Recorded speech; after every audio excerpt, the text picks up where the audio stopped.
Hey, this is Matt. Once again, welcome back to the videos of the paid requests. It's time for Walker. Thank you so much for that. And for those interested, request any type of topics, reviews, topics on trailers, movie news, movie reviews, re-reviews, video game tries, video game let's plays, uh, commentaries, whatever the case may be. PayPal is usually the best bet, or join my Patreon.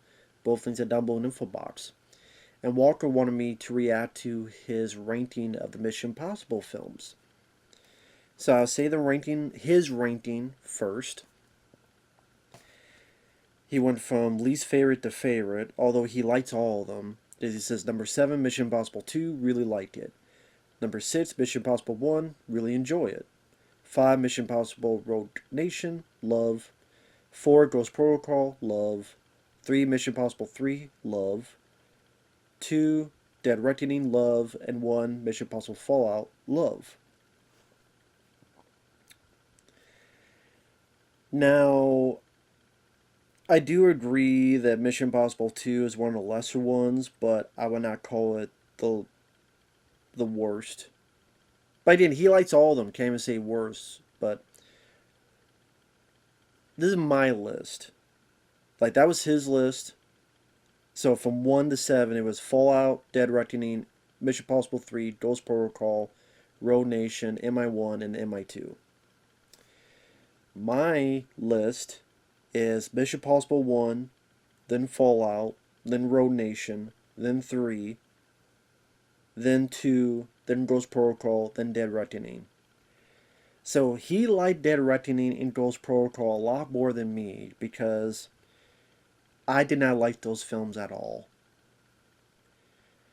His ranking is his ranking, to each their own. We disagree on Dead Reckoning. Absolutely disagree. I think that is the worst Mission Impossible film to come out. That is the worst. Because I was going back and forth between that and Ghost Protocol.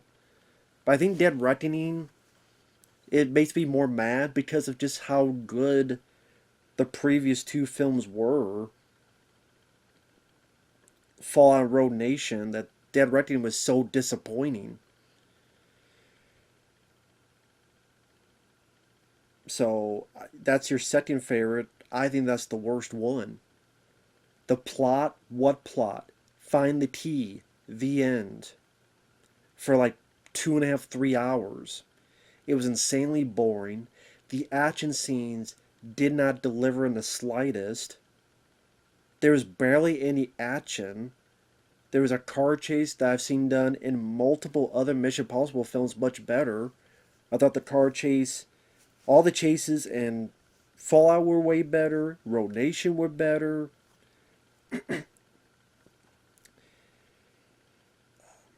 Other than that, the ending on the train I don't think was that great because there was a lot of CGI used. At least the bits in the first Mission Impossible had a bit more charm to it. Red light, green light. There was none of that in this. The villains were nothing to run home about. Again, the whole artificial intelligence, Skynet, whatever plot. You gotta wait till the next one to know where that all leads up to. This felt like a 3-hour prologue to what the actual story will be. That's what it felt like. This felt like any other movie, this would be like the first 30 minutes, but this went on for 3 hours. So yeah, I watched the next one to get what the rest of the story, the rest of the movie.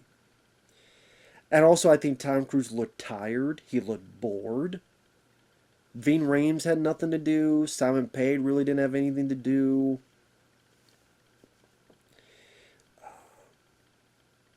They kill off that one character just to replace her with another character that seemed less interesting and more annoying.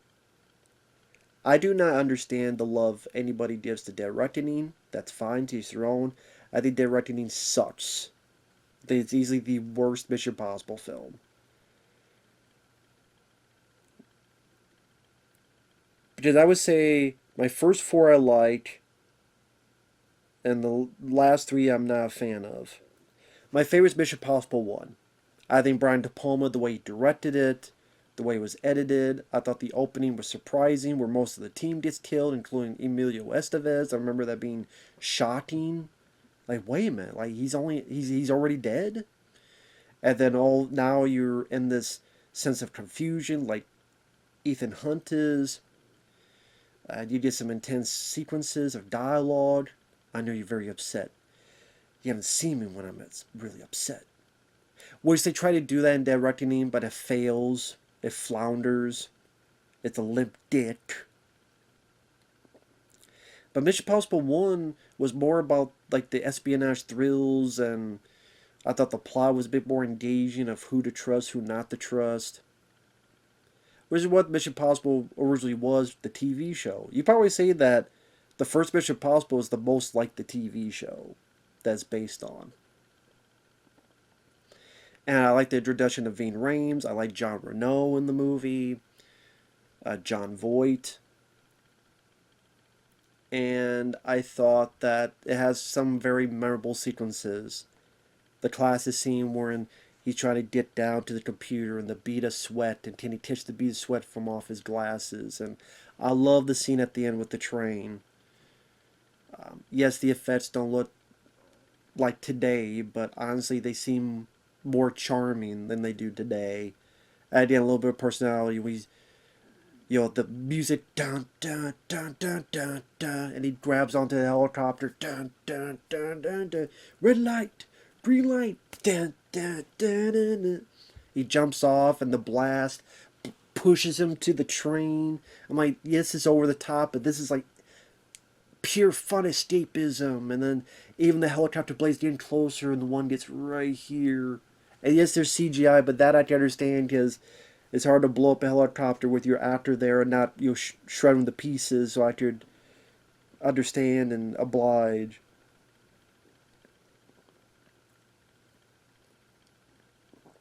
So, where it began is my favorite Mission Impossible film. Number 2 is Fallout. Of the more action, over the top, escapism, grand action scenes, Fallout, I think, did that type of Mission Impossible the best. Easily. So I definitely understand why that's your number 1. The action scenes, the stunt work, Tom Cruise put it all on the line. It felt like he was reinvigorated into this franchise.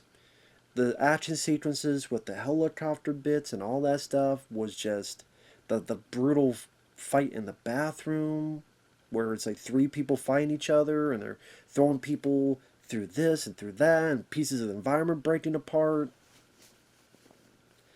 That was a long film too, but you didn't feel the length of it, in my opinion. You didn't feel the length of it at all.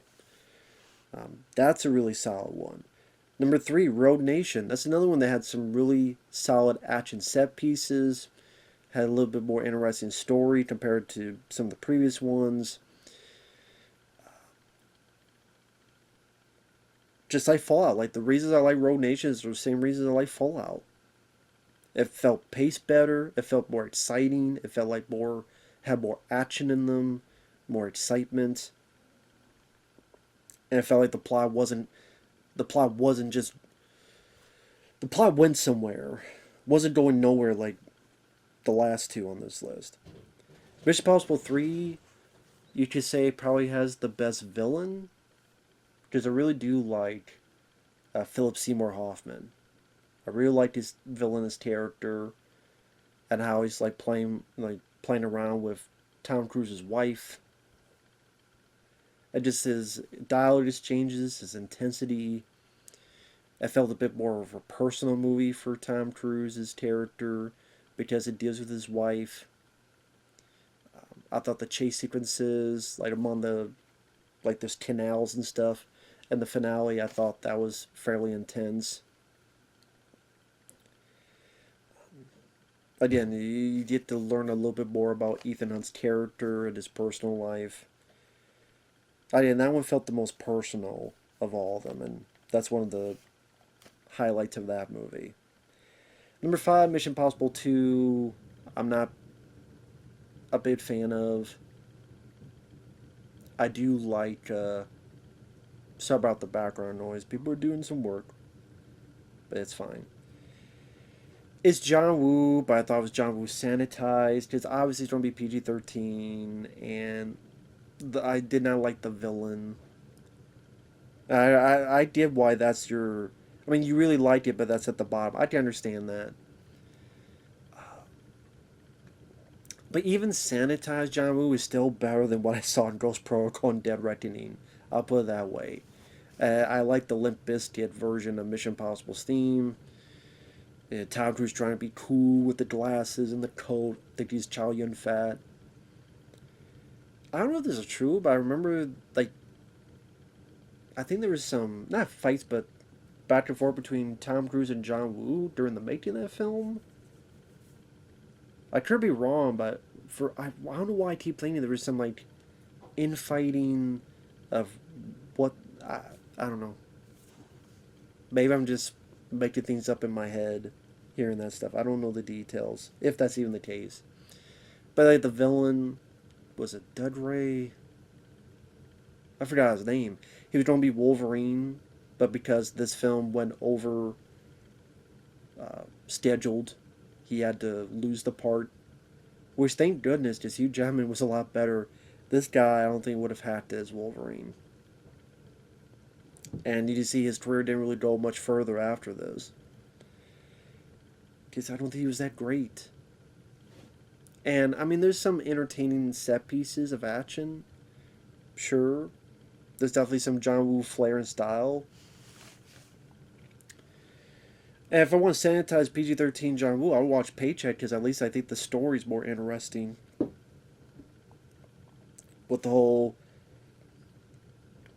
seeing the future and trying to stop it and all the little trinkets he has to get him through all these situations like he's MacGyver. At least that was intriguing between the action scenes. Here, I think the plot, something with a virus or something. I can't remember what the hell the plot was. Ghost Protocol is the one Mission Impossible film. The only thing I remember, two things. Jeremy Renner was in it, and there's a bit where he jumps from one window to another. He swings from one window to another. That's it. That's all I remember. That's all I remember. He swings from one window, he swings to the other window. That's it. So, anyway, that's all I remember. That's how forgettable I thought that movie was. I remember that movie being very boring and slow, and I just could not get into it. And Dead Reckoning, for the reasons I mentioned, I hate the film. I did a review of it. Feel free to watch the review. It was very disappointing, and I would never want to watch that film again. Ever. I'd have no reason to. What reason would I ever have to watch Dead Reckoning? Even like Road Nation and Fallout, touting all these bid stunts he's doing. What bid stunt did he do? He jumped off the motorcycle, which there had to be some CGI because they had to like build a ramp, and then they had to take away the ramp CG, so it still looks a bit funky digitally. Then he jumps and he falls, but then it cuts away, so you don't see the full extent.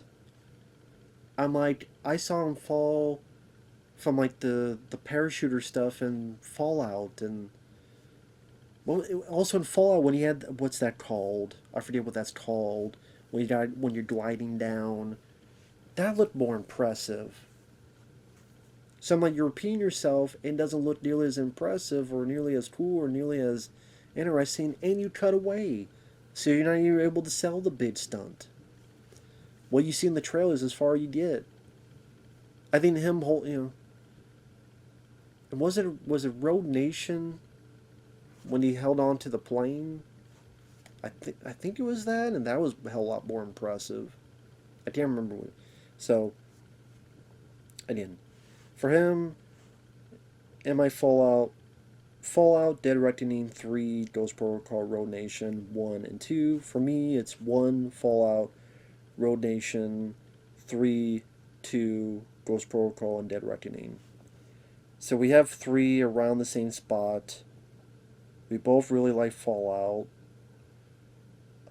I like the first one in Road Nation a lot more than him, and he likes Ghost Protocol and Dead Reckoning a lot more than me. So, we agree to disagree on that. But hey, nothing wrong with that. So thanks once again, Walker. Take care, everyone, and we'll see you guys later.